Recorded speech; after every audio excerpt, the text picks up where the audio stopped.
ও দুনিয়ার মুসলমান, একটু আওয়াজ দিয়ে বলেন, সমস্ত ক্ষমতার মালিক হলেন কে? একদিনের ভিতরে পৃথিবীর সবচেয়ে তলাঙ্গর ধনী ব্যক্তিকেও ফকির বানানোর ক্ষমতা আছে কার কাছে? একদিনের ভিতরে পৃথিবীর সবচেয়ে দামি শহরকেও একেবারে জাহান্নামের আগুন দিয়ে জ্বালিয়ে ফেলার মতো সরকার করে দেওয়ার ক্ষমতা আছে কার কাছে? আল্লাহ দেখিয়ে দিয়েছেন, তুই আমার পবিত্র শহর, আমার নবীর মেরাজের পবিত্র শহর, মেরাজের ইয়াদগার, যে সিরিয়ার জমিনে বাইতুল মুকদ্দাস আছে, এই রজব মাসেই তো আল্লাহর নবী 27 তারিখে মেরাজে গিয়েছিলেন। এই মেরাজের পবিত্র শহর সিরিয়ার ফিলিস্তিনের বাইতুল মুকদ্দাস, যেখানে আল্লাহর নবী সমস্ত নবীদের ইমামতি করার তৌফিক আল্লাহ দিয়েছিলেন। জবান করে বলেন না সুবহানাল্লাহ। দুনিয়ার অন্য নবীরা ছিলেন শুধুমাত্র উম্মতের নবী। আদম আলাইহিস সালাতু ওয়াস সালাম শুধু উম্মতের নবী ছিলেন। ইব্রাহিম খলিলুল্লাহ শুধুমাত্র উম্মতের নবী ছিলেন। মুসা কালিমুল্লাহ, ঈসা রূহুল্লাহ সকলে কিন্তু উম্মতের নবী ছিলেন।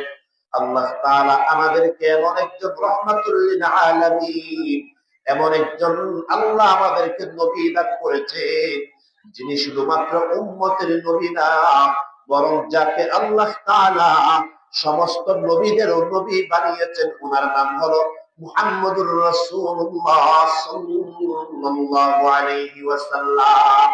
এই দুনিয়ার মুসলমান, আল্লাহর নবী যে বাইতুল মুকদ্দাসের সমস্ত নবীদের ইমামতি করেছিলেন, ওই বাইতুল মুকদ্দাস হলো ফিলিস্তিনের জমিনে, বাইতুল মুকদ্দাস হলো সিরিয়ার জমিনে।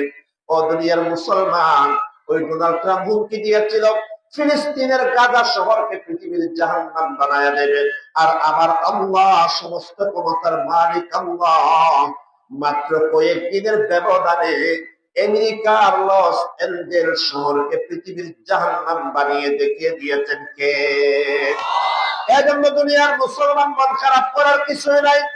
বড় মুসলমানদের কাছে অস্ত্র নাই, মুসলমানদের কাছে পারমাণবিক বোমা নাই, মুসলমানদের কাছে সেনাবাহিনী বেশি নাই, আমাদের কাছে হাতিয়ার বেশি না থাকতে পারে মুসলমান, কিন্তু মুসলমানের সিনার ভিতরে এমন একটি কুওয়াত আছে, এমন একটি পাওয়ার আছে।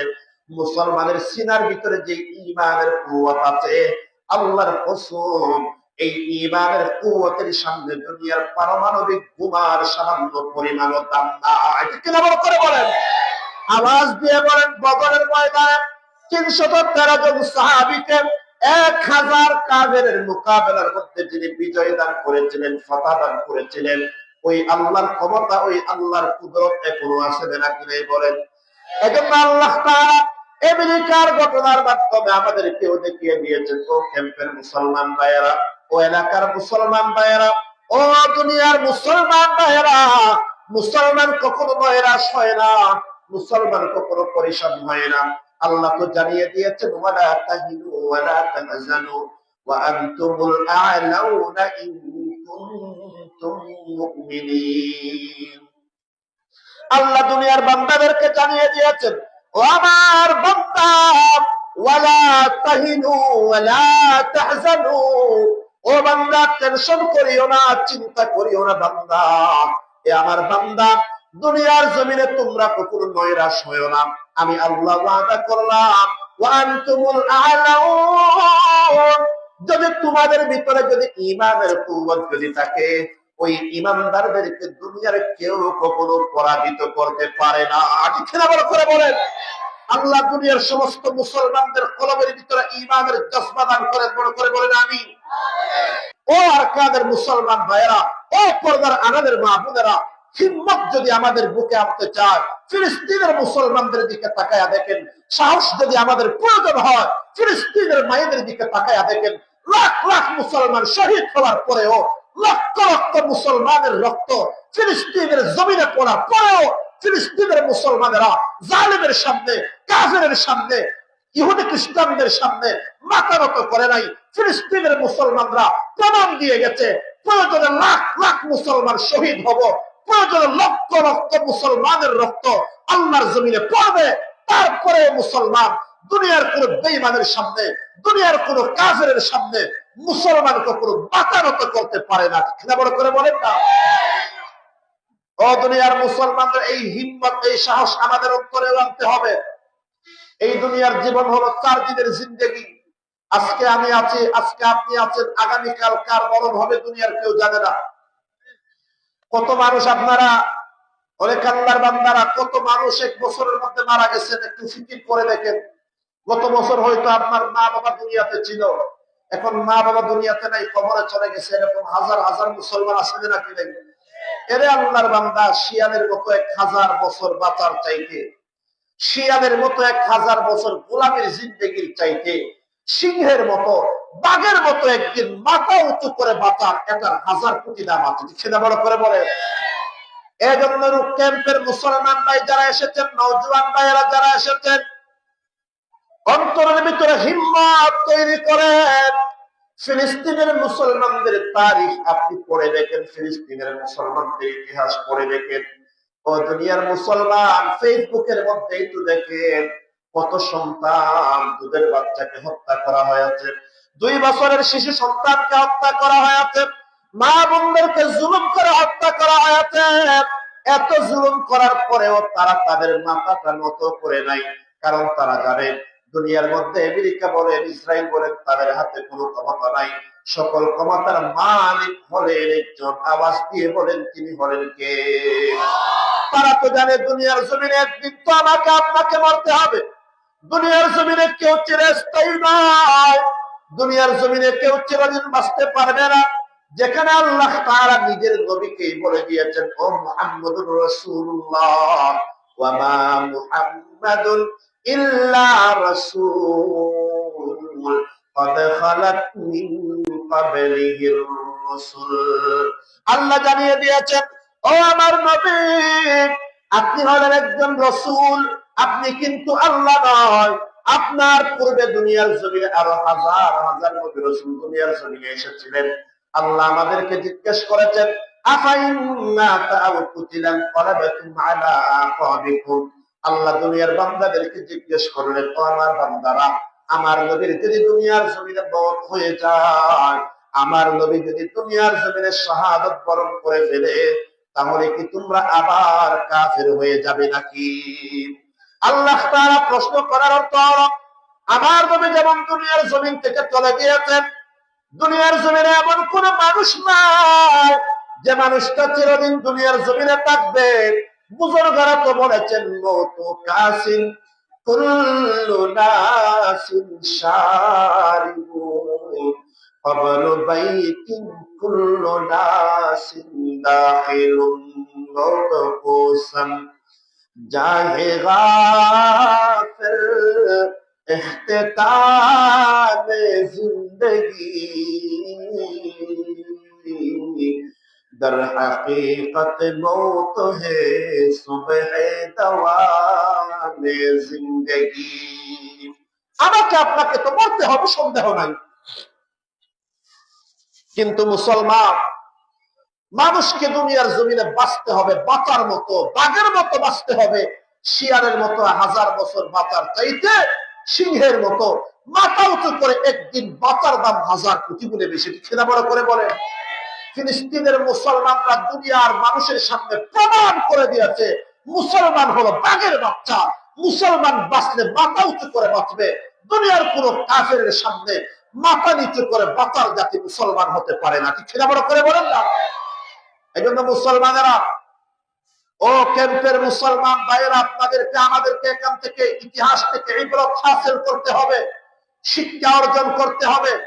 ফিলিস্তিনের মুসলমানদের উপর যেমন জুলুম করা হচ্ছে, তদ্রূপ পৃথিবীর জমিনে বর্তমানে অন্যতম মজলুম একটা কওমের নাম হলো রোহিঙ্গা মুসলমান ভাই বোনেরা। আমরা যদি মনে করি আমরা জুলুমের শিকার হয়েছি, আর কি করব, আমাদের করার কিচ্ছু নাই, না। আল্লাহ বলেছেন, ওয়ালা তাহিনু ওয়ালা তাহজানু, ইমানদার কখনো নৈরাশ হওয়া যাবে না। আল্লাহ তো বলেছেন, আল্লাহর রহমত থেকে নৈরাশ হওয়া এটা হলো কুফরি গুনাহ। বলেন নাউযুবিল্লাহ। এজন্য আমাদেরকে মনে করতে হবে না জুলুমের শিকার হয়ে আমরা হিজরত করে আমাদের দেশ ছেড়ে আরেক দেশের মধ্যে চলে আসলাম। ও দুনিয়ার মুসলমান, হিজরতের তারিখ এটা তো জীবনের দুনিয়ার প্রথম হিজরত না। আপনারা জানেন আমাদের কলিজার টুকরা নবী মুহাম্মদুর রাসূলুল্লাহ মুহাব্বত নিয়ে বলেন সাল্লাল্লাহু আলাইহি ওয়াসাল্লাম। নবী হওয়ার পরে 13 বছর পর্যন্ত মক্কার জমিনে দ্বীনের দাওয়াত দিয়েছেন। দ্বীনের দাওয়াত দেওয়ার পর আল্লাহর নবী যখন দ্বীনের দাওয়াত দেন নাই, তখন মক্কার কাফেররা আল্লাহর নবীকে একটা লকব দিয়েছিল, সেই লকবটা ছিল আল আমিন। মক্কার কাফেররাও বলতো মুহাম্মদ হলো বড় সত্যবাদী, মুহাম্মদ হলো এমন একজন মানুষ গোটা 40 বছর জীবনে যার জবান দিয়ে নবী হওয়ার আগেও একটা মিথ্যা কথা বের হয় নাই। ওনার নাম হলো মুহাম্মদুর রাসূলুল্লাহ। বলেন সাল্লাল্লাহু আলাইহি ওয়াসাল্লাম। ওই সোনার টুকরো মহামানব মুহাম্মদুর রাসূলুল্লাহ সাল্লাল্লাহু আলাইহি ওয়াসাল্লাম যখন মক্কার জমিনে দ্বীনের দাওয়াত দিলেন, আল্লাহ তাআলা আয়াত নাযিল করে দিলেন, ওয়া আনজির আশীরাতাকাল আকরাবিন। আল্লাহর নবী নবী হওয়ার পর 3 বছর পর্যন্ত গোপনে গোপনে দ্বীনের দাওয়াত দিতে লাগলেন। 3 বছর পর আল্লাহ তাআলা আয়াত নাযিল করে দিলেন, ও আমার পয়গম্বর, আর গোপনে গোপনে দ্বীনের দাওয়াত দিতে হবে না, প্রকাশ্যে আপনি আপনার নিকটাত্মীয় যারা আছে আত্মীয় স্বজনদেরকে দ্বীনের দাওয়াত দেন। এই আয়াত নাযিল হওয়ার পর আল্লাহর পয়গম্বর কাবা শরীফের পাশে একটা পাহাড় ছিল, জবল আবি কুবাইস। ওই পাহাড়ের উপর আল্লাহর নবী পাহাড়ের উপর ওঠার পর মক্কার সবগুলো মানুষদেরকে ডাক দিলেন, ও মক্কার মানুষেরা আমার সামনে আসো। হাজার হাজার মানুষ একত্রিত হওয়ার পর নবীজি তাদেরকে প্রশ্ন করলেন, ও মক্কার মানুষ, আমি যদি তোমাদেরকে বলি দুশমনেরা পাহাড়ের ওই পাশ থেকে তোমাদের উপর হামলা করার জন্য রেডি হয়ে গেছে, আমি যদি তোমাদেরকে বলি দুশমন যে কোনো সময় তোমাদের উপর হামলা করতে পারে, ও মক্কার মানুষ, আমি মুহাম্মদ যদি এই কথা বলি, তোমরা কি আমি মুহাম্মদের কথা বিশ্বাস করবে নাকি? আল্লাহর নবী প্রশ্ন করার পরে, সওয়াল করার পর মক্কার কাফেররা একসাথে জবাব দিয়ে বলল, মুহাম্মদ 40 বছর ধরে তুমি আমাদের মধ্যে আছো, জীবনেও তো কোনোদিন মিথ্যা কথা বলো নাই, মস্কারি করো নাই, ঠাট্টা করে নাই। তুমি যদি এই কথা বলো তাহলে আমরা কেন বিশ্বাস করবো না? তুমি মুহাম্মদের কথা প্রতি লফজ লফজ কথা আমরা বিশ্বাস করে নেব। তখন আল্লাহর নবী মক্কার মানুষের সামনে প্রকাশ্যে দ্বীনের দাওয়াত দিতে লাগলেন, ইয়া আইয়ুহান নাস কুলু লা ইলাহা ইল্লাল্লাহ তুফলিহু।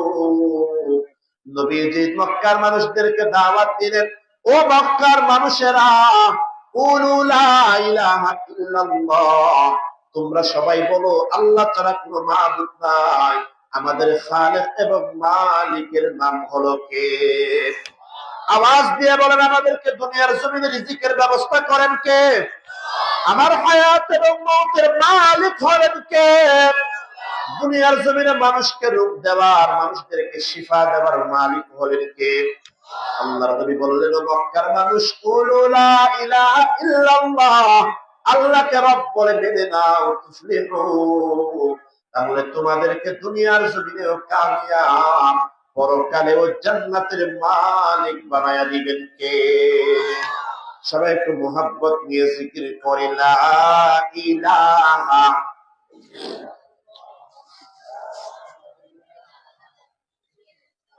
কুতুবালম ক্যাম্পের মধ্যে বড় আওয়াজ দিয়ে জিকির করার কবিরা গুনাহ, সগীরা গুনাহ। রাস্তার মধ্যে পুলিশকে দেখতে যাও, আমরা জিকিরের আওয়াজ পুলিশের হালত গিয়ে আমরা গ্রেফতার করবো, না আমরা পুলিশকে দেখতে দাও না। একটা ডর করি হংস ইমামদার জিকিরের আওয়াজ শুরু হয় না, বড় হওয়া বড়, আরো বড় করি হওয়া করি ইমামদার কি শিয়াদের জাতি নাকি বাগর বাচ্চা? যতদিন পর্যন্ত আর ইমানের আওয়াজ বড় আসিল, জিকিরের আওয়াজ বড় আসিল, দুনিয়ার কোন নাস্তিক মুরতাদ মুসলমানের মিথ্যা সত্য নিয়ে সাইবার সাহস করি না পারে কিনা ডর করি হয়।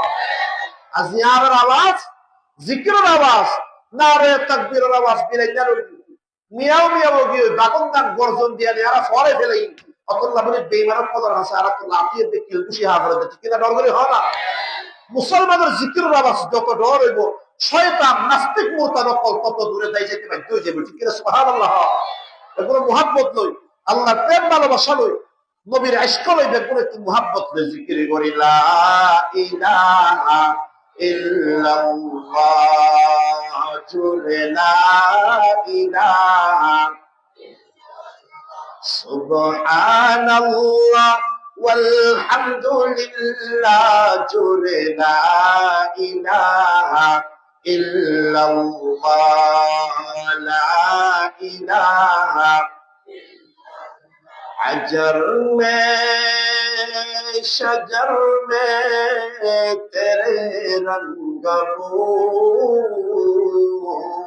है जिगर देखता हो इधर तो ही तो है ला इलाहा इल्लल्लाह जुरे ला इलाहा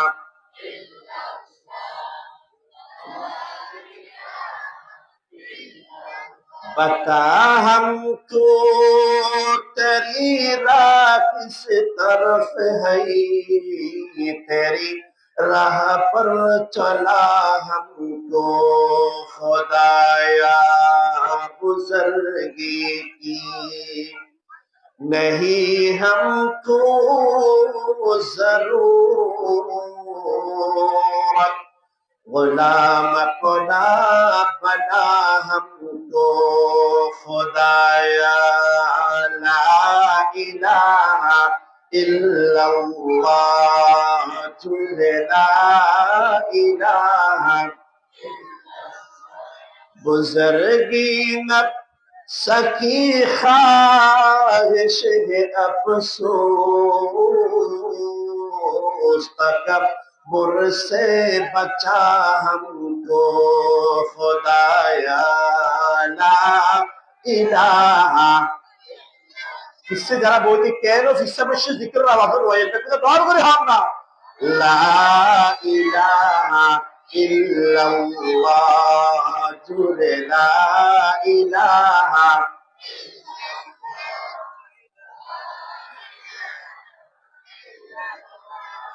ला इलाहा इल्लल्लाह मुहम्मदुर रसूलुल्लाह सल्लल्लाहु अलैहि वसल्लम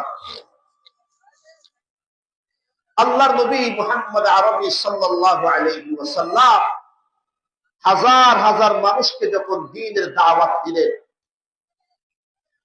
মক্কার কাফের যারা যারা এসেছিলেন সবাই চুপ করে দাঁড়ায় আছেন মক্কার কোন মানুষের জবাব দিয়ে একটা লফজও বের হয় না কিন্তু নবীজির আপন চাচার নাম ছিল আবু লাহাব ওই কুলাঙ্গার আর বেশিক্ষণ সবর করতে পারে নাই কন্ট্রোল করতে পারে নাই তাফসীরের মধ্যে আছে আবু লাহাব জমিন থেকে কতগুলো পাথরের টুকরা উঠালেন পাথরের টুকরা উঠানোর পর ওই পাথরের টুকরা গুলা আল্লাহর নবীর জিসিম মুবারকের দিকে নিক্ষেপ করে দিলেন জবান খুলে বলেন নাউযুবিল্লাহ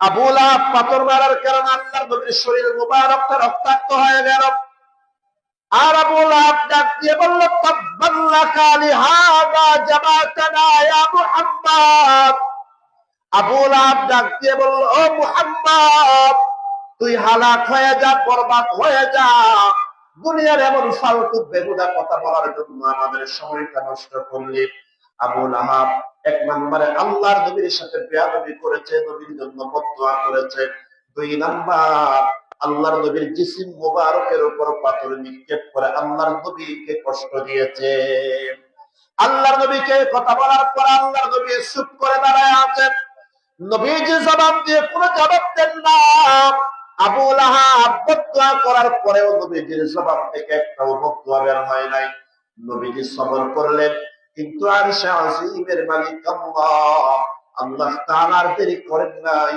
সাথে সাথে কুরআনুল কারীমের আয়াত আল্লাহ তাআলা নাযিল করে দিলেন আল্লাহ জানায়া দিলেন তাব্বাত ইয়াদা আবি লাহাবি ওয়া তাব্বা মা আগনা আনহু মালুহু ওয়া মা কাসাব আল্লাহ জানায়া দিলেন ও আমার হাবিব আবু লাহাব আপনার জন্য বদদুয়া করেছে যেন আপনি মুহাম্মদুর রাসূলুল্লাহ বরবাদ হয়ে যান। আমি আল্লাহ জানায়া দিলাম আমার নবী বরবাদ হবে না, বরং যে আবু লাহাব আল্লাহর নবীর জন্য বদদুয়া করেছে আল্লাহ জানায়া দিয়েছেন ওই আবু লাহাবের দুনিয়াও বরবাদ, আবু লাহাবের আখিরাতটাও বরবাদ করে দিবেন কে?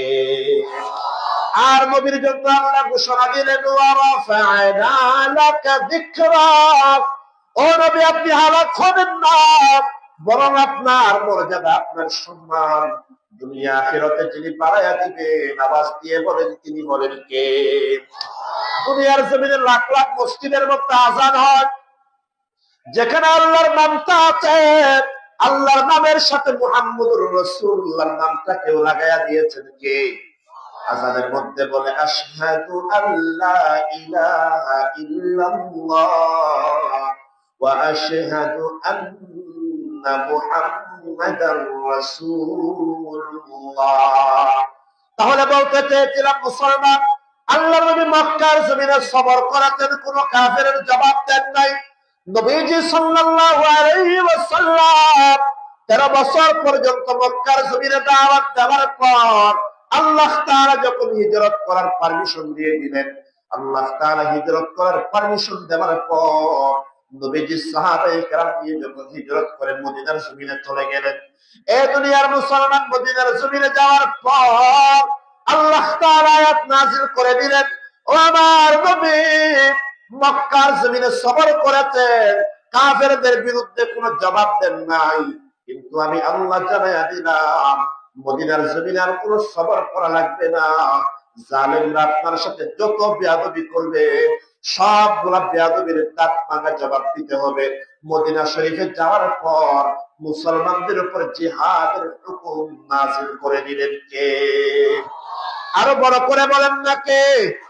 যেই নবী মক্কার জমিনে কোন কাফেরের কোন জবাব দেন নাই, যেই নবী মক্কার জমিনে এমন সবর করেছেন, হযরত খুবাইবকে শহীদ, হযরত খুবাইব ইবনে আদিকে শহীদ করা হয়েছে, হযরত আম্মারের বাবা হযরত ইয়াসির রাদিয়াল্লাহু তাআলা আনহুকে শহীদ করা হয়েছে, ইয়াসিরের বিবি হযরত সুমাইয়া রাদিয়াল্লাহু তাআলা আনহা ওনাকে ওনার শরমগার মধ্যে তিনি নিক্ষেপ করে শহীদ করা হয়েছে। এ দুনিয়ার মুসলমান, এত আল্লাহর বান্দাদেরকে শহীদ করা হয়েছে, জুলুম করা হয়েছে, আল্লাহর নবী সবর করেছেন, কোনো জবাব দেন নাই। ওই রাহমাতুল লিল আলামিন পয়গম্বর মক্কার জমিন থেকে মদিনার জমিনে যাওয়ার পর নবীর উপর আল্লাহ জানায়া দিলেন, পয়গম্বর এখন আর সবর করা লাগবে না, এখন কাফেরদের দাঁত ভাঙা জবাব দেওয়ার জন্য আমি আল্লাহ আপনার জন্য জিহাদের বিধান নাযিল করে দিলাম। সুবহানাল্লাহ বলেন। আল্লাহর নবীর জীবনের সর্বপ্রথম জিহাদের নাম হলো বদরের যুদ্ধ, জঙ্গে বদর। যেই দিনকে আল্লাহ বলেছেন ইয়াউমাল ফুরকান, যেই দিনকে আল্লাহ বলেছেন আল ফারিকু বাইনাল হক্কি ওয়াল বাতিল, যেই দিন আল্লাহ তাআলা হক বাতিলের মধ্যে পার্থক্য করে দিয়েছেন, জুদা করে দিয়েছেন। ও দুনিয়ার মুসলমান, বদরের যুদ্ধের মধ্যে আল্লাহ তাআলা জিহাদের মাধ্যমে কাফেরদেরকে মগলুব করেছেন, মুসলমানদেরকে বিজয়ী দান করেছেন। আল্লাহ তাআলা জানায়া দিয়েছেন, ও দুনিয়ার মুসলমান, তোমরাও যদি কাফেরদের উপর বিজয়ী হতে চাও, মুসলমানদের বিজয় অর্জন করার একমাত্র রাস্তা হলো, একমাত্র তরিকা হলো জিহাদ। আওয়াজ দিয়ে বলেন ঠিক কিনা বলেন না? কাফেরদের বিরুদ্ধে যদি আমরা বিজয়ী হতে চাই, মুসলমানদের ইজ্জত, মুসলমানদের সম্মান আল্লাহ তাআলা একমাত্র জিহাদের ভিতরে রেখেছেন। ও দুনিয়ার মুসলমান, আমাদের হুজুর আলহামদুলিল্লাহ আমাদের মাঝে উপস্থিত হয়েছেন, সবাই বলেন আলহামদুলিল্লাহ। আরো জবান খুলে বলেন আলহামদুলিল্লাহ। আমাদের পুরা চট্টগ্রামের গৌরব,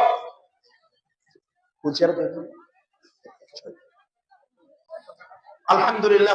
আপনারা সবাই বসে, যারা বসেছেন মেহেরবানি করে বসেন। হুজুর ইনশাআল্লাহ আলহামদুলিল্লাহ উপস্থিত হয়েছেন। হুজুরের বয়ান কিছুক্ষণের মধ্যেই 2-1 মিনিটের মধ্যে আরম্ভ হবে ইনশাআল্লাহ। আমরা দোয়া করি হুজুর অনেক অসুস্থ, অনেকদিন ধরে রোগে কষ্ট পাচ্ছেন, আল্লাহ যেন আমাদের হুজুরকে, হযরতুল আল্লাহ মাওলানা সৈয়দুল আলম বারবারী সাহেব হুজুরকে আল্লাহ যেন শিফায়ে কামিলা আজলা নসিব করে, আল্লাহ যেন হুজুরকে হায়াতে তয়্যিবা নসিব করেন। জবান খুলে বলেন আমিন।